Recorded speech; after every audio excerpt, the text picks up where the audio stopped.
Today we will do the achievements of Mendeleev's periodic table. That is, I have already explained it.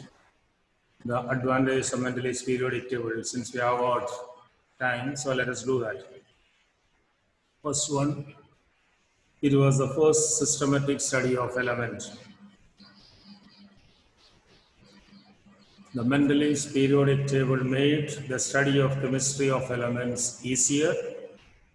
Knowing the properties of elements in the group, the properties of other elements in the group can be discussed.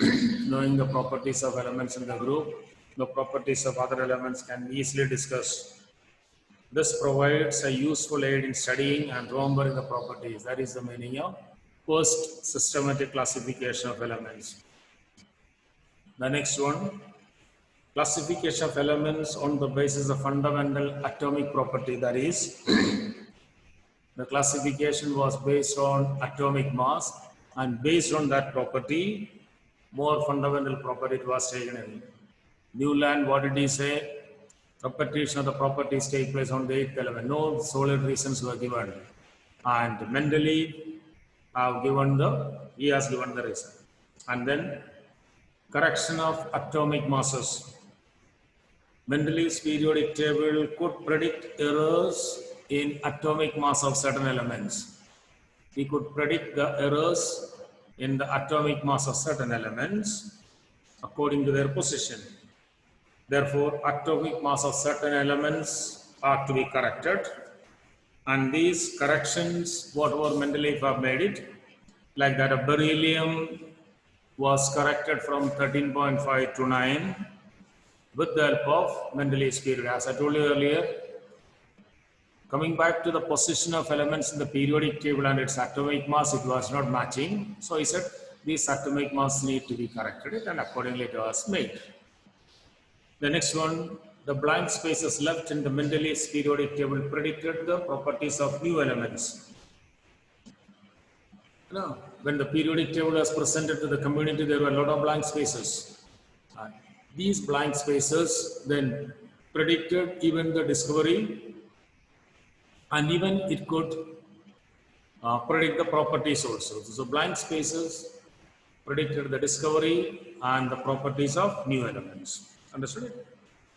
And noble gases like helium, neon, argon were mentioned in many studies. However, these gases were discovered very late.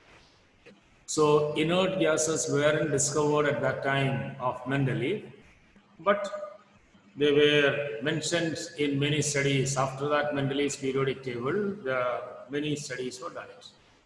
The next one, limitation, that is disadvantage. I told you, he classified the elements according to its atomic mass. And isotopes are atoms of the same element. Same element means different atomic mass. So if you are arranging these elements in the ascending order of atomic mass, then the periodic table must have what? Isotopes. But he did not leave any space for isotopes. Then position of hydrogen. Where should it be placed? Hydrogen is placed in Mendeleev's first group, as well as it resembles like that of alkali metals, and it resembles like that of halogens. Halogens need one electron to complete the octet, and all alkali metals have one valence electron. Being hydrogen's atomic number 1, so it has got one valence electron, therefore it belongs to the alkali elements group, and it needs one more electron to complete the orbit. That means, like halogens, it needs one more electron to complete the octet, therefore it can be placed in the 7th group. So where should it be placed? That was a confusion. Then anomalous pair, that means dissimilar elements are being placed in the same group. Dissimilar elements, like, like as I told you, this one, in certain pairs of increasing order of atomic mass was not obeyed. That was discussed. Potassium and argon. Argon has atomic mass 40. Potassium is 39. And Mendeleev's periodic table was having potassium followed by argon. That was difference. Then position of isotopes, I told you. The next one is dissimilar elements are placed in the same group. First A group in Mendeleev's periodic table is having all alkali metals. And in the same group, noble metals are placed, silver, gold, platinum, etc. These metals are placed. One is highly reactive, one is least reactive. How could you place all these things? And last and the foremost one, he could not explain the periodicity, why the properties are being changed gradually from one till the other one, that he could not explain. So this all became the drawback of Mendeleev's periodic table. Now let us understand modern periodic table. We have studied all about that. In this one, horizontal columns are called periods and the vertical columns are called as groups. There are 18 groups in the periodic table. First two groups on the extreme left are numbered as 1 and 2 groups. 6 groups on the right are termed as 13 to 18. So first group, second group, and then it is mentioned extreme last. In between something is left. 3, 4, 5, 6, 7, 8, 9, 10, 11. That is in between it is placed. So first and second as such. And then 13 onwards it is mentioned it. There are group numbers mentioned it, 3, 4, 5, 6, 7. You can see the periodic table. The 18 group is known as zero group elements. It was discussed, zero group elements, they don't react at all. So their presence was very difficult to detect it. Understood it? They neither gain any electrons nor lose any electrons. That became the problem for them. So that is how that 18 group is termed as zero group elements where the orbit is fully filled with electrons. So helium, neon, argon, krypton, xenon, radon. These are the elements belonging to that particular group. They neither react it. That's another. Then the elements in the groups 1, 2, 13, 14, 16, 17, 18. Elements in the group numbers 1, 2, and then 13, 14, 15, 16, 17, and they are called normal elements. And the groups numbers which are varied from 3 to, which is 3 to 12. Understood it? They are mentioned it as normal, and the other one can be the transition elements. Now I have discussed this thing earlier. Normal elements are those which are only the valence shell incomplete. Normal elements are those which are only the valence shell incomplete. And those elements which are varied from 3 to 12, these elements are their last two shells incomplete. Like you take the case of aluminum. Aluminum's atomic number is 13. Electronic configuration is 283. Only the valence shell is incomplete. Therefore, it is a normal element. 26 is atomic number of iron. So its electronic configuration is 2, 8, 14, 2. So 14 and 2, these two shells are incomplete. Understood it? So therefore they are known as transition elements. So group number 1, 2, 13, 14, 15, 16, 17 are normal elements, and 18 group elements are known as zero group elements. Understood it? The first group elements have got certain name. First group element is known as alkali metals. In metals, non-metals, we have studied what are alkali metals. Those metals which react with water to produce alkali. Sodium reacts with water, NaOH plus, hydrogen is released, and sodium hydroxide is an alkali. Potassium reacts with water to produce potassium hydroxide and hydrogen, it is an alkali. So what do we say that? So first group elements are known as alkali metals, and the second group elements are known as alkaline earth metals. Understood it? And group number 17 is halogens. Fluorine, chlorine, bromine, iodine, and astatine. These are halogens. Understood it clearly? The next one, periods. There are 7 horizontal columns. They are known as periods. First period contains only 2 elements because we are studying period number is equal to number of shells. The first period will have only 1 shell, and the first shell can have 2 electrons maximum. So first shell with 1 electron and first shell with second electron. So that is why first period is having only 2 elements. The second period contains 8 elements. Second period contains 8 elements, and second and third contain 8 elements. And the fourth and the fifth contain 18 elements. First period contains 2 elements. The second period, second and third contain 8. So first period is known as very short period. And the second and third period is short period. And the fourth and fifth contain 18 elements, they are known as long period. Understood it? And then it is going in that way. Short periods, the next 4 periods are called long periods. They contain 18 elements or more. Now, advantages of modern periodic table. It is based on atomic number, which is a more fundamental property for the chemical property of atoms.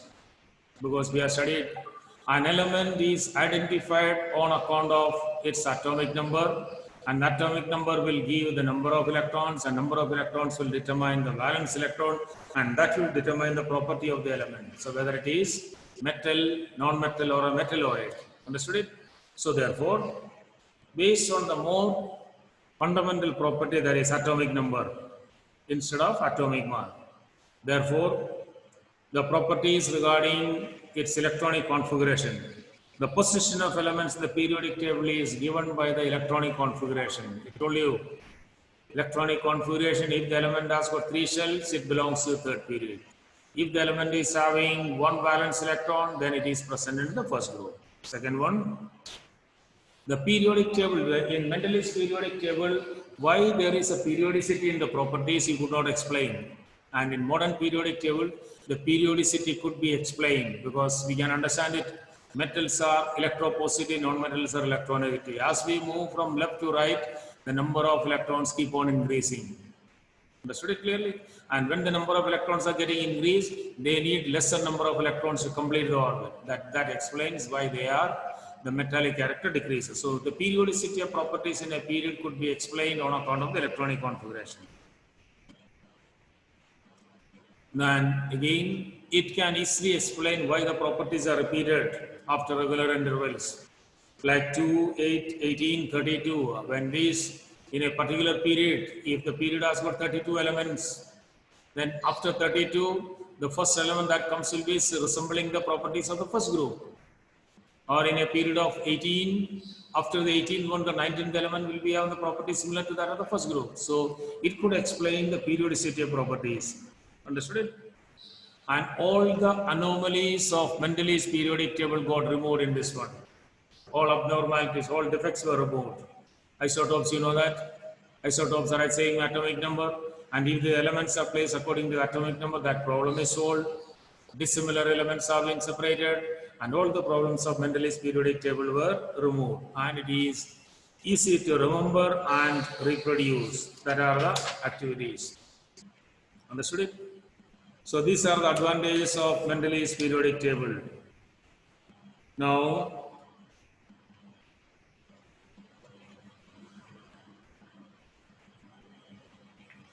we have studied all the properties of these periods and the groups yesterday, I told you. Now, some questions, let us discuss about it. I'll take out this question which have been given.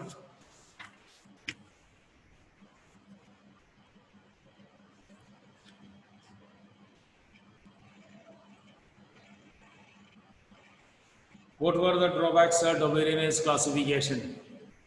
Because only triads from the usual elements at that time was known. It is not found used because of all elements known at that time could not be arranged. Lithium, potassium and sodium, so few elements which were coming under the triad could be arranged. Dobrynin said there were a number of elements discovered or identified or known, but he could not arrange, and every 3 elements cannot be placed in the triad, therefore it was discarded. Limitations of Mendeleev's or Newland's law of octave. As I told you earlier, the Newland's law of octave was applicable for the lighter elements. That means up to first 20 elements it was applicable, and afterwards it wasn't. 56 elements were known, but elements which were discovered later could not be placed. Then this one, modern periodic table, we have studied it. You need not learn the table by heart. No question will be asked you to, this question will not be as draw the Mendeleev's or this table or not. Understood it? So you may be getting the question, like as I told you, listen to this question. Write the formula of the product formed when an element A with atomic number 19 combines with element atomic number element B with atomic number 17, and identify the type of bond formed, and then give the molecular formula of the compound formed and give its expected properties. If such a question comes, it will be around 3-4 marks question. Understood? Now, when any question like this is given, A is given whose atomic number is 19. First and foremost, you make the electronic configuration 2881. So it belongs to the first group. It has got one valence electron, and any element which has got more than 4 valence electron have the tendency to lose it. That means they have the tendency to lose the electron electropositive. Then the element B is having its atomic number 17, electronic configuration 287. It needs one more electron to complete the octet.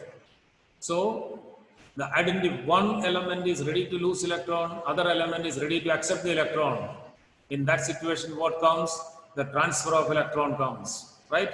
And when the electrons are transferred, it was shown how the transfer is shown by arrow. So A, its electronic configuration is 28881, this is one electron, and B is 287. So this one electron is transferred. This is what to be shown. Understood it? And since the electron is transferred, the bond is ionic. Ionic bond. And the compound that are formed through ionic bond, we are studying, they are crystalline solid. And since solid, emitting and boiling point, etc., all the properties, whatever properties are asked, 2 properties are asked, you mentioned about the 2 properties. Understood it clearly? The next one. Same question. A has the atomic number of elements. A is atomic number of element A is 17 and B is 16. Right? So A's electronic configuration is 287 and B is 286. Both these elements have got more than 4 valence electron, therefore they cannot lose. But they need to gain the electron, they need to get the stable configuration. Then how the bonding structure takes place? B has got 6 valence electron and A is having 7 valence electron. So there will be the sharing taking place this way. This is A comes over here, it has got 7 valence electron. The sharing takes place and the mutual sharing among them. So the compound formed will be B, single bond A, single bond A. Understood? And the molecular formula can be written as A2B. And the bond formed is covalent bond, and you can predict the properties of the covalent compounds. They are not generally liquids or solid, liquids or gases, low melting, boiling point, bad electrolyte, all the properties one can explain. And this is how the question is asked. Understood it clearly? This is regarding what we have studied, carbonyls compounds and metals, non-metals, ionic bond and covalent bond. Combined, this is asked. Have you understood it clearly? Ionic bond, the bond that is formed due to the transfer of electron. And covalent bond that is formed due to the sharing of electron. And when this question is asked, if elements are given as A and B, your answer must be based on A and B.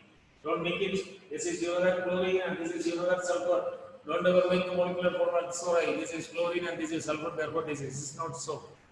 If they are given the question as elements of P, Q, A, B, C, D, and etc., then you will have to answer it accordingly. Have you understood it clearly? Both the things are explained. One more example, if you take it out.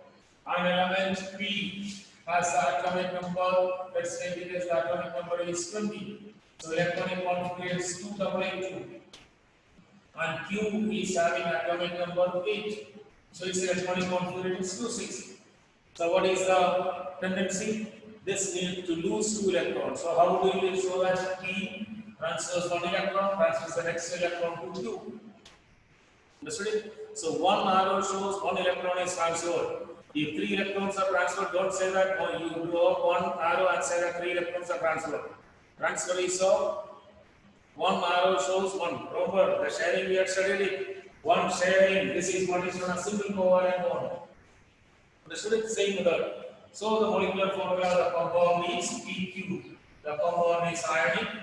PQ is a molecular formula. Since the compound is ionic, we can give the properties of the compounds. Understood it well? The next one is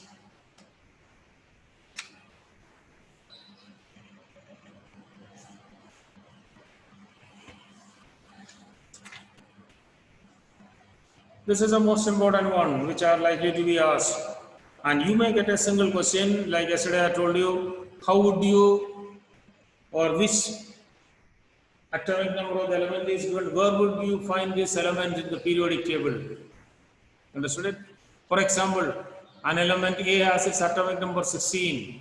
And whenever you get the atomic number, make sure you make the electronic configuration within then and there only in your mind it should come 286. Okay, 286 it is a electronic configuration.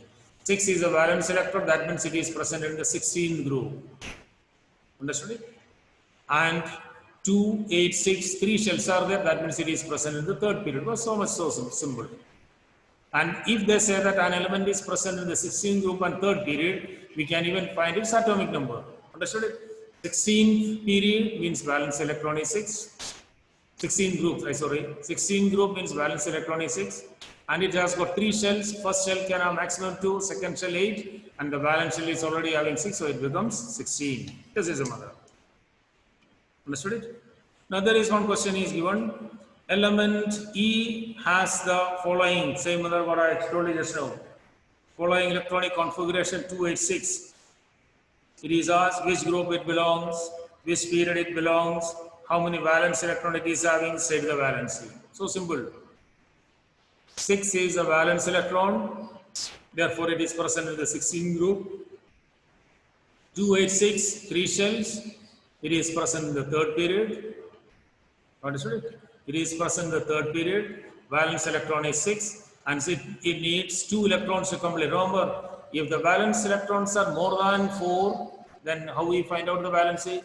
Number of electrons needed to acquire the stable configuration. So 6 is the number of valence electron. It needs 2 more electrons to complete the octet. Therefore, the valency will be 2. Clear? Understood it clearly? Same method. It is given 282. Is electronic configuration. Atomic number is 12. Electronic configuration, what is given in the question is 282. It is present. Valence electron is 2. It is in the second group. 3 shells, third period. Its valency, since the valence electrons are less than 4, so that element has a tendency to lose 2. Therefore, its valency is 2. And that's another idea. Now, this is the one. Name some elements belong to the same family. Normally, you know what I told you. First group elements are known as alkali metals. Second group elements are known as alkaline earth metals. 17th group is halogens. And rest of the elements are identified on account of the first member. Understood it? Say for example, name one more element present in oxygen family. So oxygen family means atomic number is, first 20 you should know that. So oxygen's atomic number is 8. Electronic configuration is 26. So 6 is a valence electron. That means oxygen is present in the 16th group. Understood it? So next element. The element with atom valence electron 6, that is sulfur. So another element that is present along with oxygen is sulfur. Similarly, sodium. Name an element present along with sodium in the sodium's group. So sodium's atomic number, if you know that it is 11. So atomic number is electronic configuration is 281. So it is in the first group and another element of the first group with that valence electron 1. So potassium or even lithium or even you can say that a hydrogen. Understood? This is a method. Now there is another question. An element X has atomic number 17 and Y has atomic number 20. Where in the periodic table X and Y are placed? So atomic number is given. We can understand its position. Is it clear? So 17 is its atomic number 287. Valence electron is 7. Therefore it is in the 17 group. Third period and 17 group. And 2282, valence electron is 2, it is in the second group. That's the method to write on it. And what would be the formula of its, like when they combine? The element Q is having, element Y is having 20 atomic number, electronic configuration 2A2, it needs to lose 2. Whereas element X can gain only 1. So with 1Y, 2X is there. So the molecular formula becomes YX2. Understood it? So this is all simple, like ionic compounds, whatever we have studied it. Clear? Now then this will be given, they may be giving you a periodic table with incomplete table. Incomplete table means something here and there and everything is mentioned. And then complete the following one, complete the table. Using the above table, which element will form covalent compounds? Now remember, this is an important question. No two metals react. We have studied that. Metals don't, two metals, they don't react each other. Why? The reason is, both the metals are electropositive. Understood it? And if one is electropositive, one is ready to lose electron, other has to gain. Then only there is a bond formed. Magnesium and sodium, you mix it together, you will not be getting any compound. Magnesium is ready to lose, sodium is ready to lose, so there is no compound formation take place. Whereas two non-metals can combine. How? They can get the stable configuration by sharing the electron. Have you understood it well? Two metals don't react because both metals are electropositive. Understood it? Two non-metals react because they can get the stable configuration by sharing of electrons. The non-metals can share to take the configuration, and metals, you know that they are electropositive, they are ready to lose electron. They cannot share any electron. And when a metal and a non-metal, they react due to the transfer of electron or due to ionic bond. Understood it? So you can understand it. Those elements which are present on 15 group onwards. Understood it clearly? Any elements which are above valence electron 4. 4 also you can take it out, but let us rather be precise. Take it from 15, that means 5 valence electron. So they will be having the tendency to share the electron. So you can take it 14 also because carbon forms a covalent compound. So 14 for valence electron 4, 5, 6, 7, and these elements will combine to form covalent bonds because they will be sharing the electron. And elements up to period number, group number 1, 2, and 13, and they combine with other elements, that is 16, 17, or 14, 15, 17, etc. They will be having ionic bond. So these all based on the number of valence electron. We can identify how are the valence electron, how many are present, and easily you can get it, right? If the valence electrons are less than 4, and the other one has got more than 4, then there is a transfer of electrons. Two elements with less than 4 valence electron, no bonding. And two elements with one with less than 4 valence electron, another with more than 4, ionic. And if two elements are there with more than 4 valence electron, then covalent or sharing of electron. And this is how the bonds are formed. What is clear? So these are the questions which are likely to. So no need of learning the periodic table by heart. Mostly people say that you learn it by heart. It is of no use. If you learn the periodic table by heart, then the one question will be asked which may be of 10 or 15 marks. Draw the periodic table. Such type of question board never asks. Board asks, this is the question which I told you. A blank table is given, incomplete table is given, or some the vertical and horizontal columns will be mentioned, and group number or period number will be given, and you have to identify, give the electronic configuration, etc., etc. Or one member of the same period, one member of the same group. Understood it? And the next one is, as I told you, the bonding structure of this one. And the other one, what I explained yesterday, give the formula of the chloride, sulfate, carbonate, etc., etc. So these all anions formula and valency you should know. Are you understanding it? The anions formula you should know. That's like carbonate is CO3. Carbonate is CO3. So if the element is present in the second group, its valency is 2. P is present in the second group. And carbonate is CO3's valency is 2. The molecular formula will be PCO3. Understood it? PCl2, chloride's valency is 1. So these anions formula you should know, and then accordingly you can answer it easily. Understood it? And then will be given, atomic numbers will be given. Few elements, 5 elements are given with their atomic numbers, and you have been asked to identify how many of them are present in the same group, how many of them are present in the same period. That is also very simple. You know the electronic configuration. Remember, first 20 elements only will be asked, and that you are to learn it by heart. Because 9th class onwards, it is been told to learn this thing by heart. Understood it? Say, for example, atomic number 8 and 11th has got atomic number 8 and 10. They both belong to the same period. 8 means 2, 6 and 10 means 2, 8. Number of shells are the same, so they belong to the second period.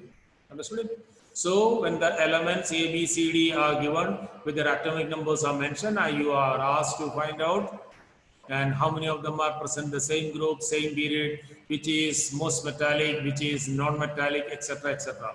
So these all, everything you can answer it once we come to know about the electronic configuration. All right. So that's all in that periodic table. And next class onwards, we'll revise on the next chapter. All right.